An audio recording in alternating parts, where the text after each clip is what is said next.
Beautiful roses here at the Hotel Orloff, June 2nd, in the year of our Lord 2023. It's episode 750 of the Hotel Orloff program. And we've got a special unboxing today.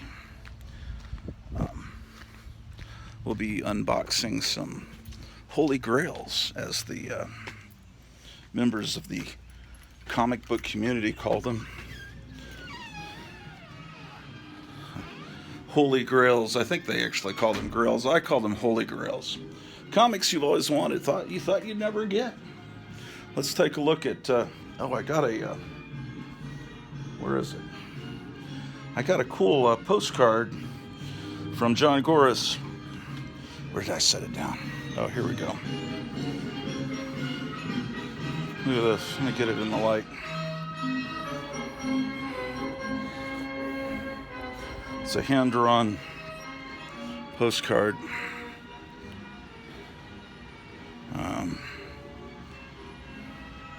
Look at this. That amazing art. It says, reading my beast life. It's the other side of the postcard. Very amazing. So this is going to go on display. That's a fantastic postcard. All right.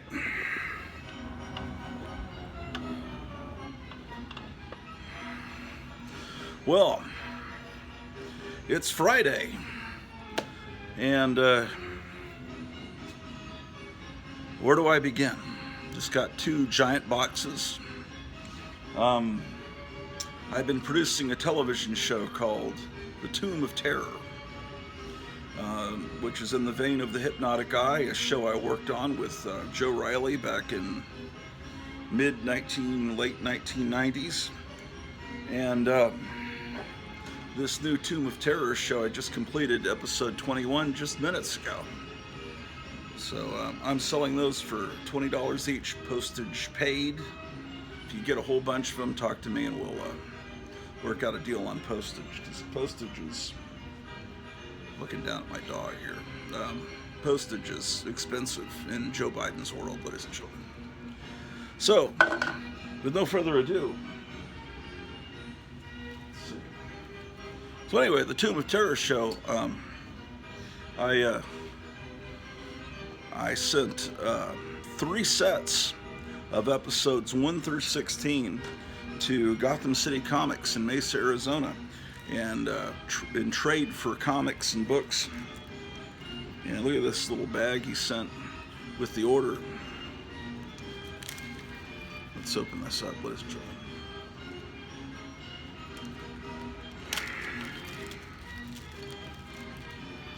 Well, Donald Trump had on Fox News, he had a town hall last night. I don't know how to watch it. Maybe someone has it up. I don't have cable, so it's possible to watch it. But anyway, look at that. That's a button of the Frankenstein speaker.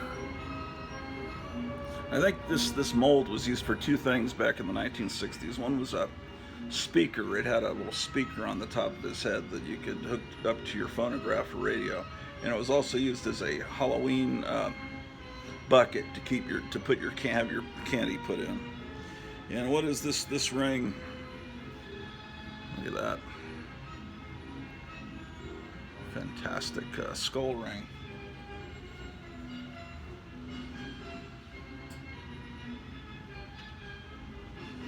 And he sent this sea monkey card. How about that? Sea monkeys. This sea monkey growth food.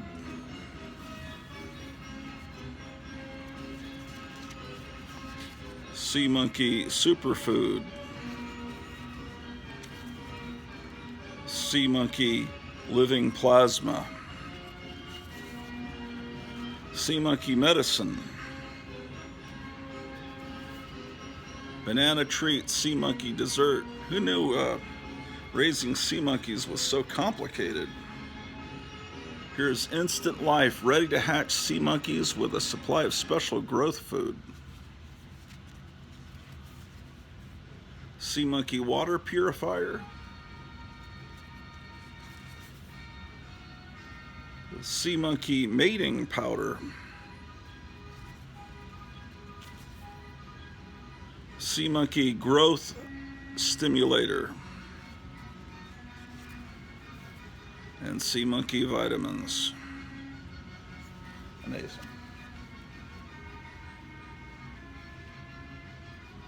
Oh, look what I just unearthed. This didn't come from Gotham City. This is just something I've had in my collection for several decades. This is a postcard of the Addams Family that you would get sent to you back in the 60s if you sent a fan letter in. It says, Filmways Incorporated can supply you with an 8x10 photo of the Addams Family, enclosed 50 cents for each photo. Address request to Fan Mail Department, Box 38070, Hollywood, California, 90038. And 2 3/4 cents paid. That's the Addams Family is something I collect, something I love. I mean, the real Addams Family, the 1964 to 66 Addams Family. That's the only Addams Family for me. Okay.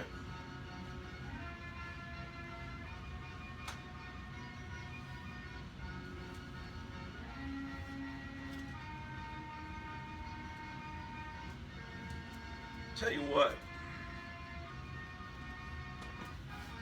Let's go look at this stuff in the other room, ladies and gentlemen, where I can sit down. Let me turn off this ring light. One moment.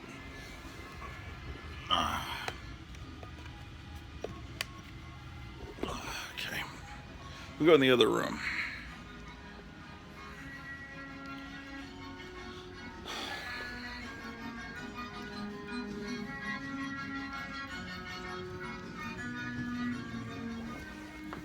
And if you've got stuff to trade, you could just, we could work out a deal where I can trade episodes of Tomb of Terror to you. It's perfectly acceptable. All right. Oh, wow. Okay, is that camera straight? Is that straight enough? How's that? Is that better? Okay, well, Creepy, of course, is a wonderful magazine. That's a Frank Frazetta cover that was reused. It was originally used in the 60s on, I think it probably, since this is Creepy, it was probably originally used on Eerie. I don't really recall offhand. I should know. But I don't have a complete collection of Creepy. And this is one I didn't have. See, Warren put out Creepy, Eerie. They were both horror magazines. Vampirella and The Spirit. At that time, they were also putting out The Spirit. This is going to be...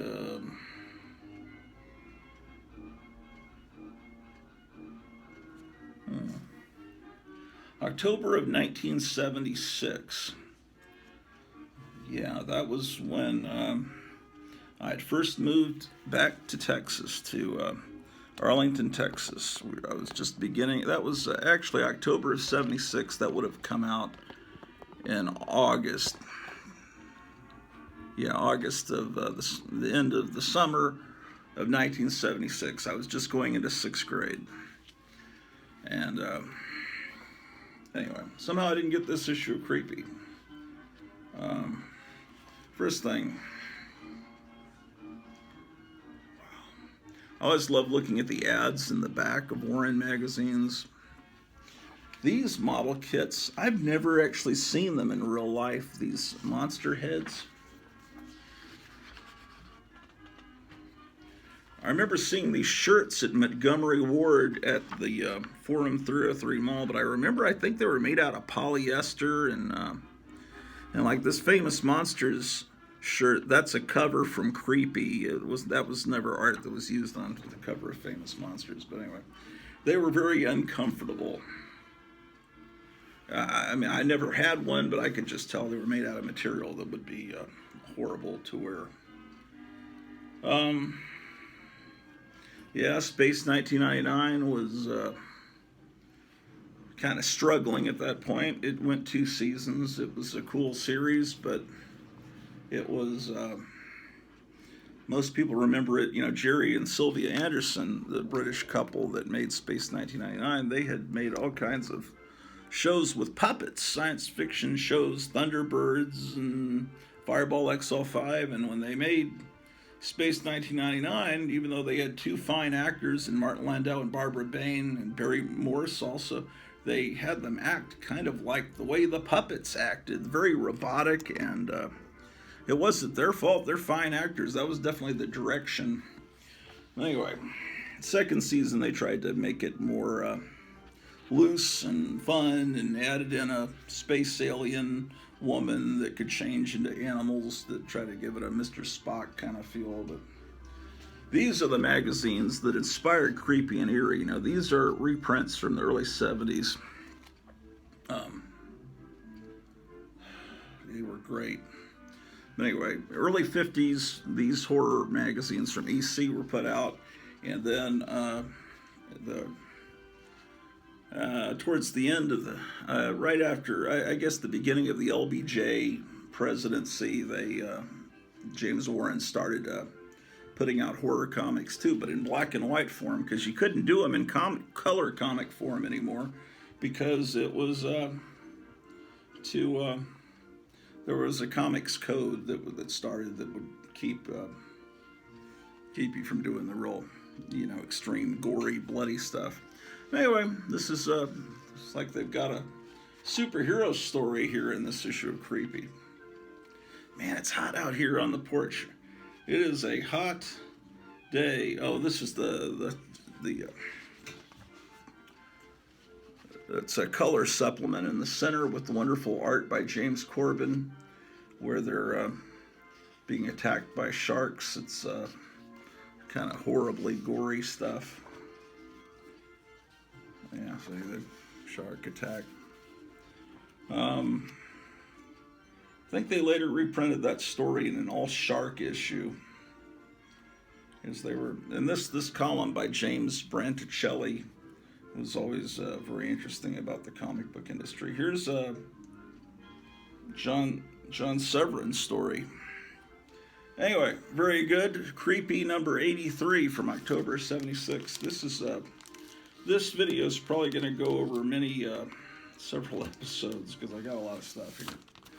So that's Creepy. Now, these magazines died in the early 80s. But now there's another company that's brought back the format. And so this is the original Creepy, and here's the... originally they called this the Creeps, but that was a little too close to Creepy, so they changed it to Shudder and started over with issue 1. But you'll see, this is a very good... it's not really an imitation, it's more a salute to those original Warren magazines of the 60s and 70s, and they have some of the original artists that are still around. Ken Kelly passed away about a year ago, but he was doing art for them. But it's very much in the format of the original Creepy and Eerie.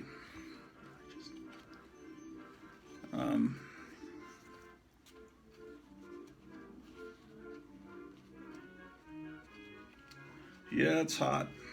It's hot here, ladies and gentlemen, here in rural Retreat, Virginia. They also put out a magazine called Monster Bash, which is like Famous Monsters. And then they have another magazine called Vampirus Carmilla, which is made to, here's an ad for that, back issues of that, which is very much like Vampirella. This is a company that's keeping, and see this guy, Don Glut. I used to call him Don Glut, but I think it's pronounced Glut. He's been a fan of comics and science fiction, been making movies and stuff since the 60s, but he used to write for Warren, and now he's still around, and he's writing for these magazines that come from not Warren, but Warrant publication. So it's very much in the format of creepy and eerie. So,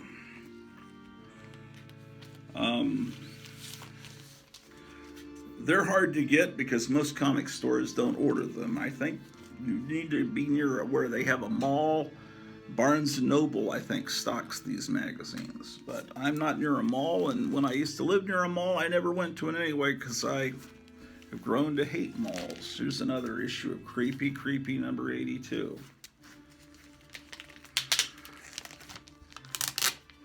As I go through these, after I get through about 5 or 6, I'm going to go put them where they need to be because I don't want to get unorganized. There's another issue of Creepy number 82. What was the other one? The other one was 83. So these are obviously from the same collection that he must have bought. It must be the same guy. This poster of Frankenstein, drawn by the great artist Jack Davis. Someone's made a little action figure of him. I think it's 3D printed. Anyway, this is the wonderful ads at the back of the James Warren magazines is the only thing that like that magazine Shudder hasn't done yet because they don't sell a bunch of the stuff. But there's some movies you could order on Super 8 and 8mm. I think Monster Bash tries to do the ads in the back. And sometimes they would use artists from Spain, a lot of times in here, or from the Philippines. This artist, I recognize the art. Who is this guy? Esteban Maroto.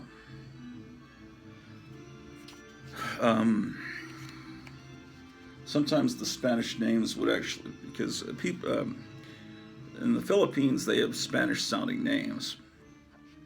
And then sometimes they'd actually have people from Spain, where they definitely have Spanish-sounding names because it's Spain.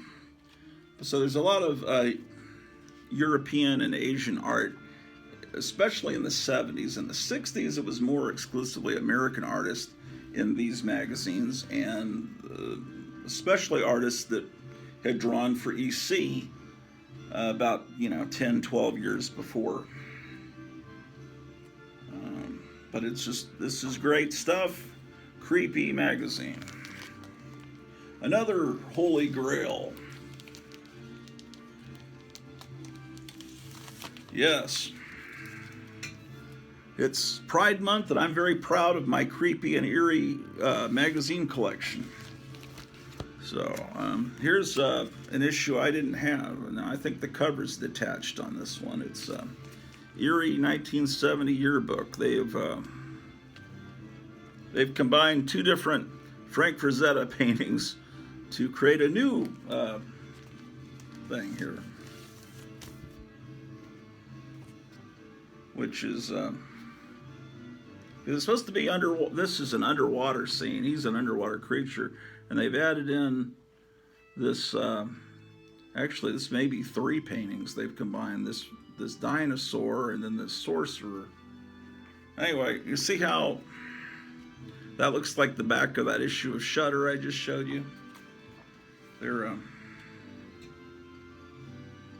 you'd order your Conan paperbacks, and here's a Frank Frazetta ad that's convincing you that you shouldn't smoke. It's just great stuff. This is the 1970 yearbook. Get your Spider-Man poster, your Mr. Spock, your Hulk, your Wolfman poster, even a Boris Karloff Fu Manchu poster. All that great stuff. Here are all the ads for famous monsters. Wow.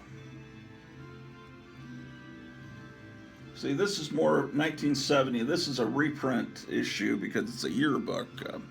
Man, I need to move this back a little bit so you guys can... How about that? Better, a little better. Fantastic. See, even the back issue ads look very... Oh, that's nice art. Very similar to the... who's this guy? Oh, it's Tom Sutton. Of course, it's great art. Tom Sutton is fantastic. He worked for Charlton and Marvel. He did some of my favorite art at Not Brandak. Tom Sutton.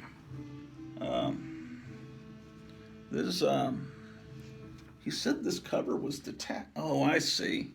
It's split almost all the way to the top, but it's still holding on. All you need is a little Scotch tape, ladies and gentlemen. Actually, I'm joking. You got to be careful with it, though. That mending tissue that Captain Strangelove talks about will probably fix that, but that would require spending money. Which, oh, and this is where it all came from. Tales from the Crypt. Now, I have all these EC reprints in hardcover form from the 70s when all the original art was saved by William Gaines. He saved every page of the original art. And so when he reprinted, when he did the Mad Specials, the reprints all look great, like they were brand new art because he saved all the original art. And for all the EC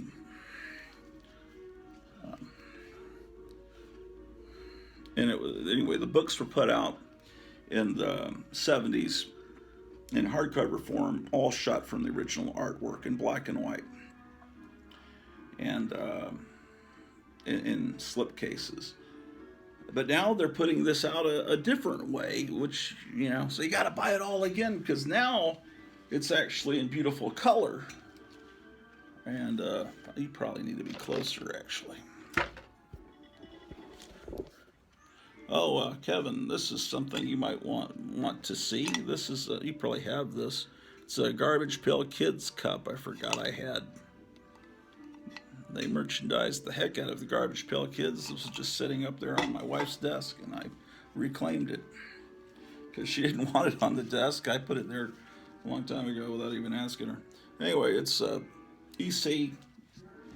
But the cool thing about these editions is they have the original letters pages, and here's an ad for the first issue of Mad.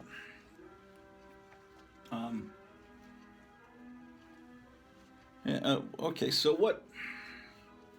why were these so special? The art was amazing, the stories were amazing. They would have these O. Henry, Twilight Zone kind of surprise endings. See another example of the letters pages, and they would have the house ads. I thought they reprinted all the ads in here, but I guess they don't. Here's here's a profile of Jack Davis, the guy that drew that Frankenstein I was just talking to you about, that stretched out Frankenstein poster later in the 60s. Okay, so there was a company called Educational Comics in the 40s, and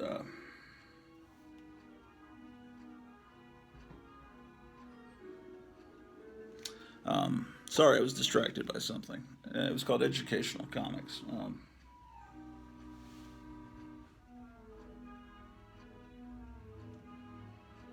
I was just looking at these bricks, ladies and gentlemen. These, I'm noticing that looks like, you know, water stains, but I think those are old water stains probably, because this used to be the exterior of the house. This used to be a porch, and it's enclosed now. But I was just thinking, is there a leak? No, I've just got too many things on my head here, ladies and gentlemen. Anyway, there was a company called Educational Comics, and the guy that ran it was out in his boat. His boat crashed, and he was killed. Or he was skiing, I don't really remember. But anyway, he was killed. And his son, who just finished college, had no interest in comic books, but he inherited the comic book company. It's like, I don't want to do this. This is boring, comics. So, and they had stuff, they like comics, little funny animal comics, and they had a line with adapted stories from the Bible and stuff, picture stories from the Bible. And so he took over the company reluctantly.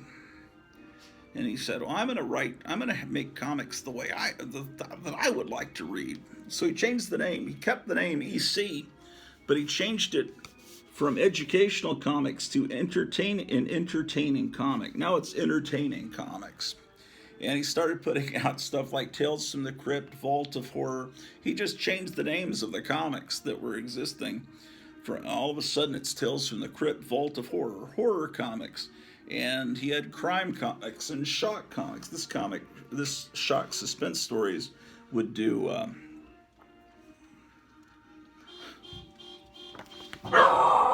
That's my car. Shit. I accidentally leaned on my.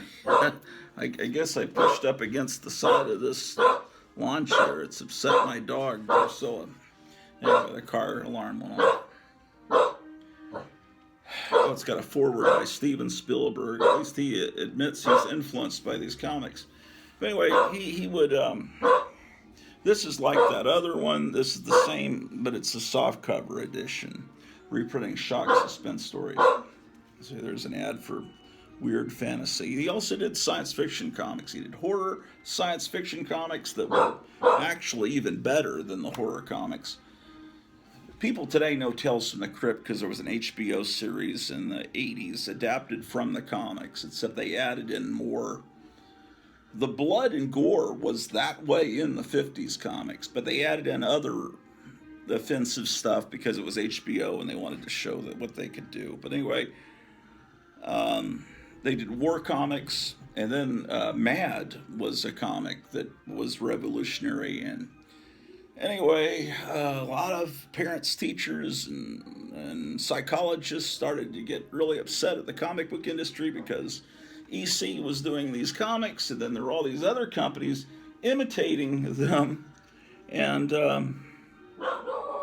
they would make the gore even worse. So ultimately, the government got involved and tried to investigate, are these comic books causing kids to become juvenile delinquents and causing them to, join gangs and stuff, and which was happening a lot in the 50s. There were teenage gangs, you see that, and in movies like Grease and TV shows like Happy Days, you've got the Fonzie, who's clearly a hoodlum, but of course they make them all seem so nice and wholesome. The Pink Ladies, and then whatever the name of the gang was that John Travolta was in Greece, they're also wholesome, but in reality they were out fighting with knives and stuff and homemade guns. And anyway, so the comic book industry got nervous when the government was forming Senate subcommittees into whether comic books cause juvenile delinquency. So they formed a self-regulating board to censor comics. So they would look at each comic, a board would, and determine, okay, that's too much cleavage, that's too much blood. You can't show the bad guy getting away at the end. He always has to be arrested. You can't. There were a lot of true crime comics too that they claimed kids were like looking at these true crime stories to figure out how to really commit the perfect crime. Anyway, they said things like you can't have horror in the title, you can have vampires, werewolves, all this stuff. So a lot of companies went out of business. EC shut down their horror comics because they kind of had to, and then they tried to do comics about things like piracy or knights, or just things, but they didn't work. But what they did is they took one of the most popular comics, Mad, turned it into a black and white magazine, so it would not have to be under that regulatory board, the Comics Code Authority, little stamp in the corner of the comic. And then that was successful, and it was successful for decades. And so that's the story behind EC. And a lot of the artists that work for these horror comics and and Zeph would later continue working for Mad for a long time. Yeah, look at that thing. Shock Suspense Stories had all kinds of great stuff in it. Okay, so amazing. Speaking of amazing, a word I used way too much. Here's Amazing Mysteries. The Bill Everett Archives, Volume 1. Bill Everett, of course, the creator of the Submariner, but there's none of the Marvel stuff in here. This is the stuff he did for other companies. But it's Bill Everett art.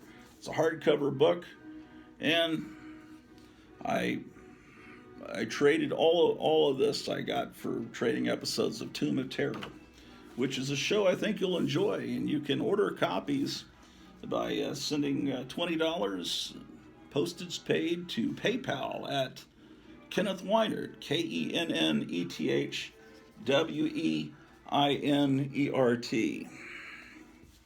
And I'll rush those out to you. I now have a DVD duplicator that I can make a copy of the DVD in just a matter of minutes and get it off to you and all that stuff. And I live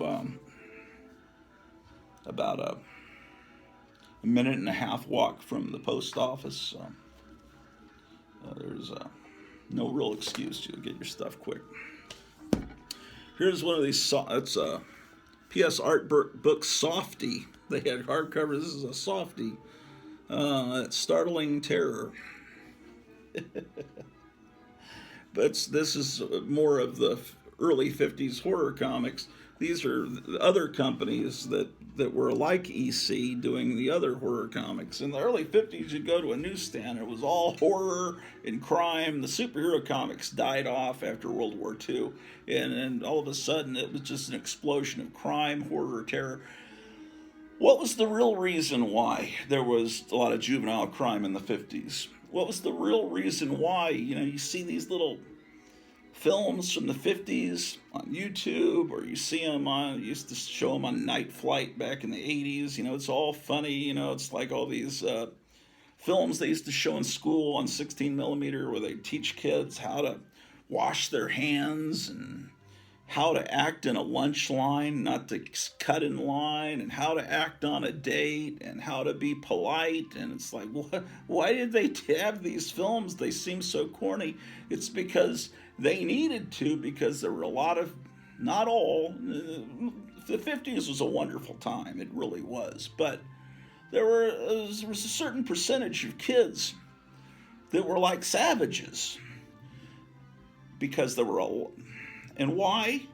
Because you go back a decade, and what was the major event that had happened? World War II, and there were a lot of dads that didn't make it back, that, were buried over in France, or, in veteran cemeteries. We honored them a few days ago on Memorial Day. And these guys that served our country, their kids didn't have a man around the house to teach them how to act, and so therefore they had those films. And when you have families that aren't intact, there's inborn need of humans to be part of it. We're kind of like, we're not animals. We're made in the image of God, but we form packs, families, right? We form families. Let's not call them packs, because then you sound like one of these liberal scientists that are trying to make people sound like animals. But we want to be part of a family. So you don't have a family, your dad's killed in a war, or in a lot of cases today, your dad's in prison, and I gotta put these books up. You wind up forming a family out on the street, and you get jumped into a gang, and then that becomes your new family. And that's the real reason why there was all that juvenile delinquency in the 50s. It wasn't the comic books so much, although sometimes those comic books did go pretty far. I'm not gonna lie to you, ladies and gentlemen. Sometimes I love those old 50s comic books, but sometimes they were pretty extreme. Okay. Let's take these books upstairs and then let's grab another handful. I may need to do several episodes to get all of these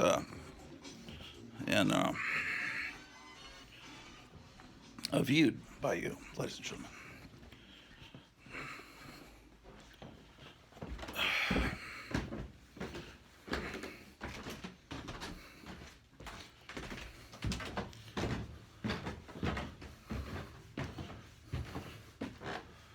Okay, let's go in here.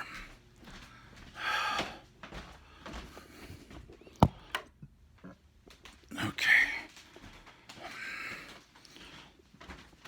I'm still in the process of doing a lot of filing in here in this comic room, but I'm going to put these eerie magazines here, and these books that I just showed you, I'll take them in the other room.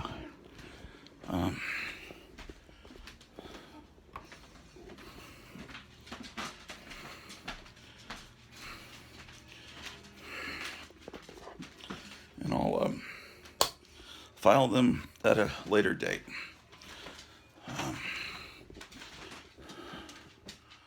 Let's set you down up here for a moment. Okay.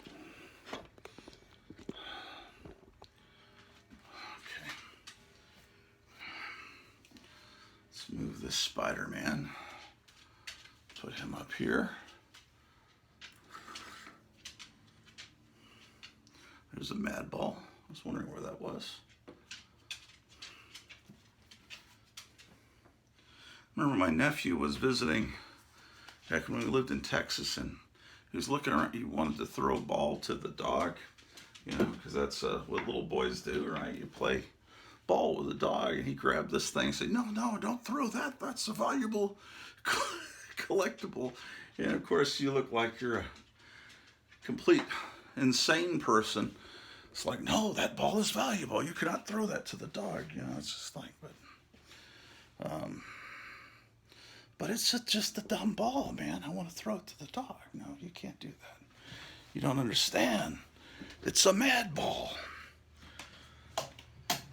Yes, indeed. Okay, let's grab some more books.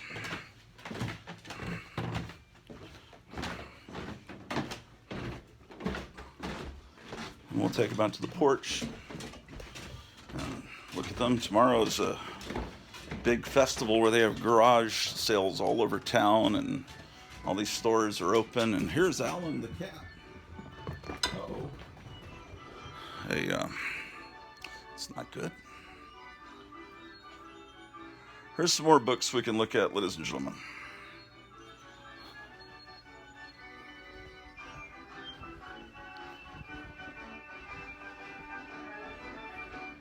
These are Fairground organs.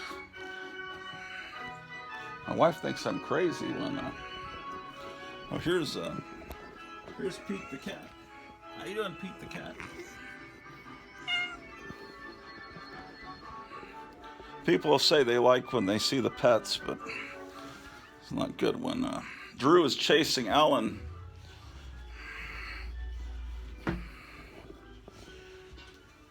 Okay.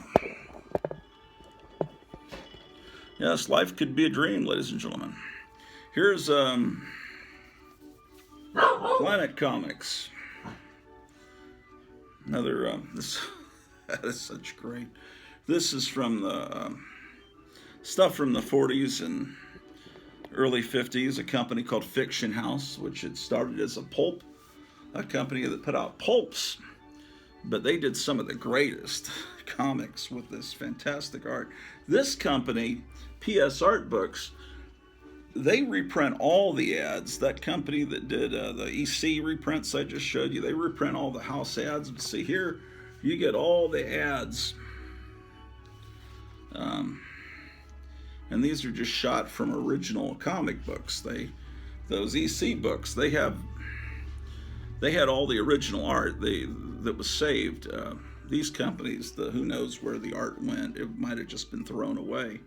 But since William Gaines saved every piece of original art, and he saved, I think, about 5 copies of every issue that was printed and wrapped them up and kept them in a closet and climate controlled. So when he passed away, they auctioned off all the original art. So it's all out there, and they carefully took very good photographs of that art before it was sold off. And they sold off his original file copies of all the comics.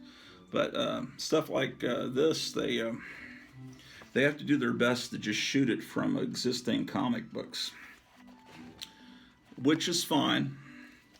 Look at, there's got the back cover here is Captain Marvel wrist radio ad. I love these ads, is the thing. I think ads, but those EC books, they don't reprint the ads that are for other things, like they just only reprint the house ads in the, or like, you know, the letter page, like here's the letter page. But this company, Fiction House, is also known not just for Planet Comics, which started as a pulp planet. They also do, look at the panel layout, very innovative. But this company was known for its artwork, which was great, and bad skin ad. And they did a lot of Jungle comics. In fact, they had one called Jungle Comics. And Sheena, Queen of the Jungle, was their most famous hero. It was made later. It was made into a TV show and a movie later on. Here's Spook Suspense Mystery, another PS Art book. So it's going to have early 50s horror, stuff like this.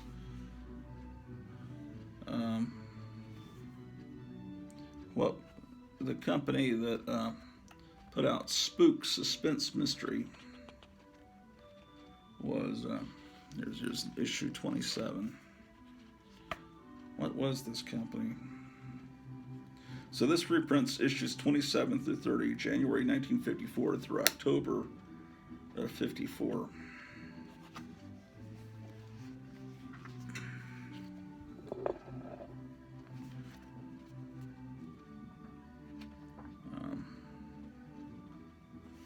See all the ads reprinted.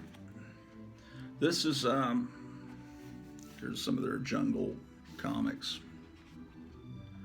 It's just this comic has science fiction stuff too, and excellent stuff. Now, this is a book that I saw, and then I realized I've got to get this book, even though I think I have a good percentage of the original original stories in their original format. There's just something about this book, and it just speaks to me because this is what I loved, the Marvel horror stuff of the early 70s. Is what I loved first before I discovered the Fantastic Four and Spider-Man and all the Marvel heroes. This is a comic that was drawn by Mike Ploog that I discovered in 2nd grade when it first started coming out. I bought this issue off the rack in Hampton, Virginia, where we were living, the Monster of Frankenstein, issue 1. So I have that original one. And then this is a Ghost Rider story. And this is, the artwork was just so great at this.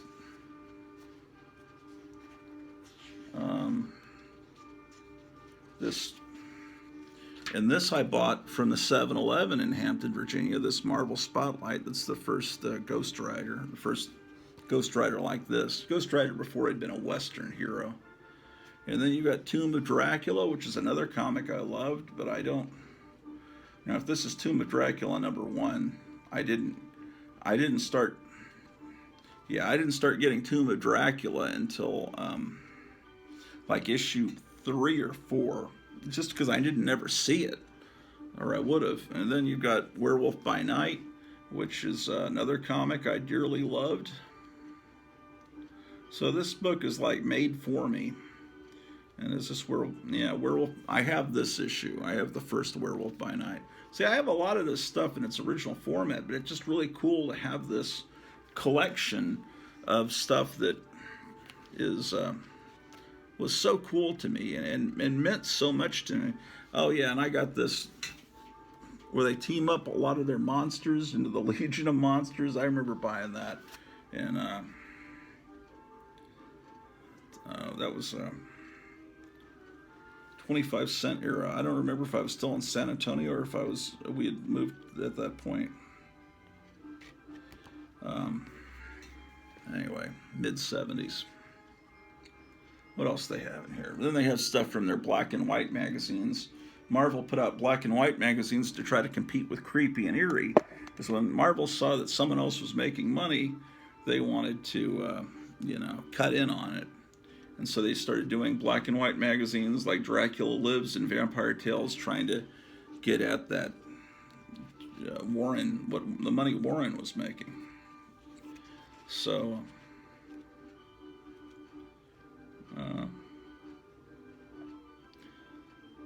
what is this? Oh yeah, I don't think I have this issue, Marvel preview with Blade on the cover that has Legion of Monsters in it. I don't think I have that. I don't have that, in fact. And there's some.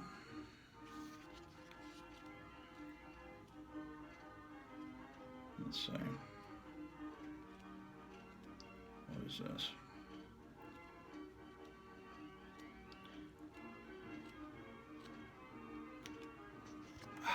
I'm wondering if I have, that looks familiar, but I don't know if I have that issue. I got that Legion of Monsters comic that, that I showed you, the color comic, but I don't think I ever got those black and white issues. This is something I've been told I need, Geiger. And it's Jeff Johns that, and it apparently is a whole universe of superheroes that has been created. And it's a new comic, and I don't trust new comics, but I've been told that this is a great thing. And from this spins off a World War II robot guy named Junkyard Joe that just finished up, and I've been told. So I got as many as I could. And so this is that's what that is. All right. So we got some more books that we need to take upstairs. I don't know how long this episode's gonna go. My memory on my phone is greatly diminished. Let's just set these over here. If I go all the way upstairs, that'll cut into the time it takes to look at these books. So, let's look at some actual comic books now.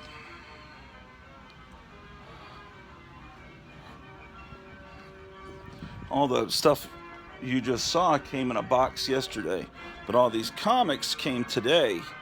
And early this morning, even though they were mailed at the same time, one box came the next day. Just how things work. But I have to say the post office is working very efficiently now.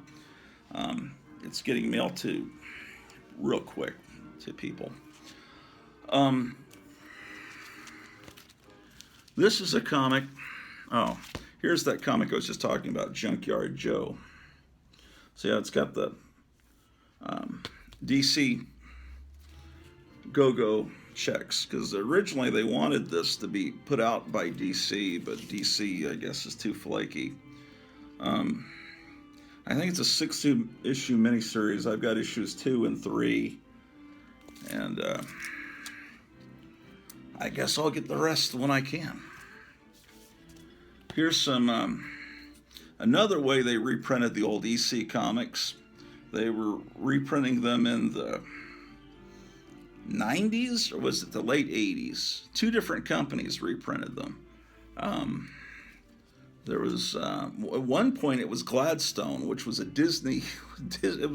Disney was reprinting these comics, but they definitely were reprinting them when the HBO Tales from the Crypt show was on,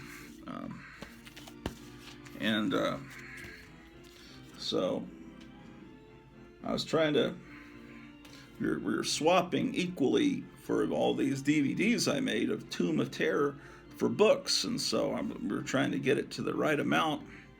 And so I was looking through the stuff he had in his store on a Facebook virtual live phone call. And this is done in the format of an EC comic, but that's even swiped from an Al Feldstein cover. But it looks like it's an adaptation of Richard Matheson's The Shrinking Man book. And of course, the movie The Incredible Shrinking Man is based on a book called The Shrinking Man. They just added incredible because it looks good on a theater marquee, right? And I want to see what this looks like inside.